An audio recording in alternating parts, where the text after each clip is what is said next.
Okay, I've been excited to do this lesson with you. Lesson 17. I see no neutral things. I see no neutral things. So by now I'm hoping that, especially if you're new to A Course in Miracles, that you're really grappling with these concepts, that there is, in a sense, an inner struggle with whether or not to adopt this belief that things are at times a reverse of how we have been accustomed to see things. For example, we believe, at least the way we perceive linear time, that we see something and we respond to what we see by a thought about what we see. That is actually, at least from the perspective of A Course in Miracles, the reverse of what is actually happening. The cause and effect is that we have a thought, and then that thought is then revealed by what we see and manifested in what we see, and then we give it a meaning that we choose to give it. But the thought itself comes first. That is the cause, and the effect is that in which we perceive. So if that's the case, if you think about this, the late Wayne Dyer used to say, I'll see it when I believe it, rather than the normal, I'll believe it when I see it. I'll see it when I believe it.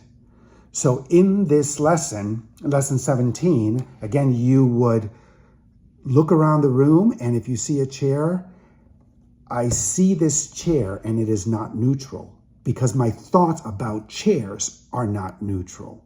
I see this lamp and it is not neutral because my thoughts about lamps are not neutral. They are colored and at times clouded by the past experiences about this chair, about this lamp, about this person. It happens so almost instantaneous that we believe that it's this person that we see, and then it gives us this thought about the person. Consider the reversal of this. And then what's most exciting is what's coming next. What's coming next is a recognition that everything that we see and everything that we think, we want to see. We want to think. That the world that we're creating, there's a lot of talk about manifestation. I'm sure your YouTube feed, if you're watching this video, is full of things about manifestation. And we think that we have to will manifestation into existence. What if we are manifesting all the time? That the process itself of thoughts becoming things and it coming into our field of awareness is the manifestation of life that's happening at the soul level. The soul chooses to experience life as it is experiencing it through the eyes of the individual.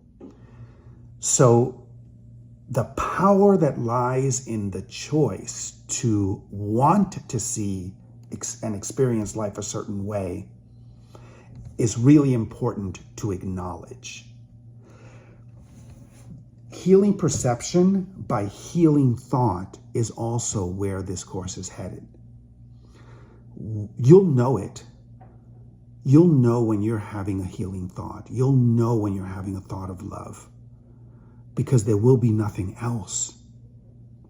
But first, what is that process of uncovering the unreality of that in which we see and that in which we think?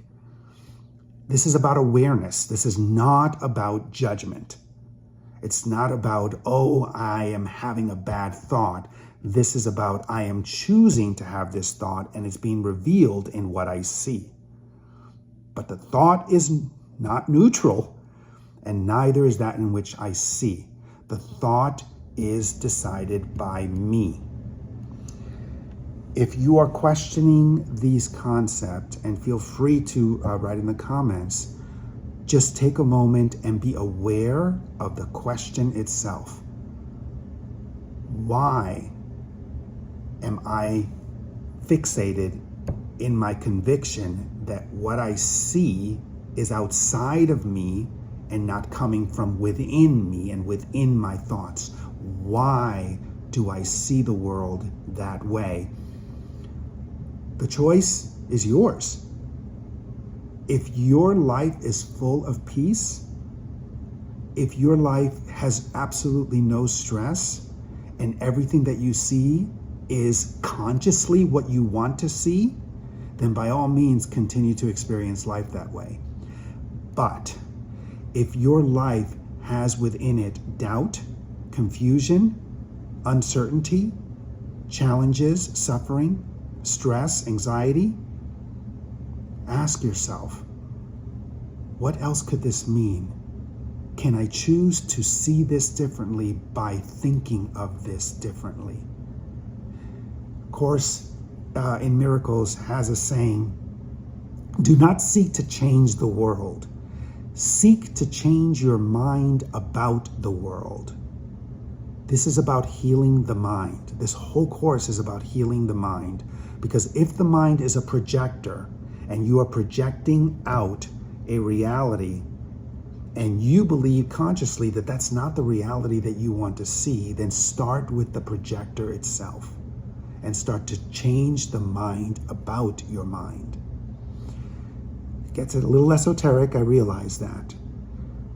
But I really encourage you to, in meditation, just explore awareness itself. That's really where we're at.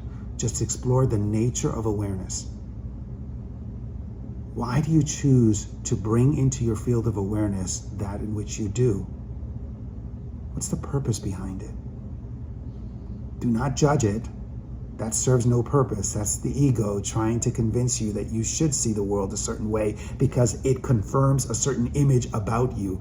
Your roles become defined, but you know that you are greater than the roles that you play in life. If you play the role of a mother, for example, you weren't always a mother. Then who were you before you were a mother? Here you are. If you play the role of a student, you were not always a student in school. Here you are. So there will be a correlation with the way you see yourself, because your decision on the thoughts that you have, and therefore the world that you see, is reflective and mirrored by the way you see yourself. Your decision about the way you see yourself will then be reflected in the way you see others. And then you come to the realization that there is no separation, that the idea of separation is the illusion, and instead all minds are joined. That's where this course is headed, and I really look forward to future lessons with you. Go to the description, read the lesson itself, take a moment to do the exercise in the lesson, and then I will see you tomorrow for lesson 18. Thank you.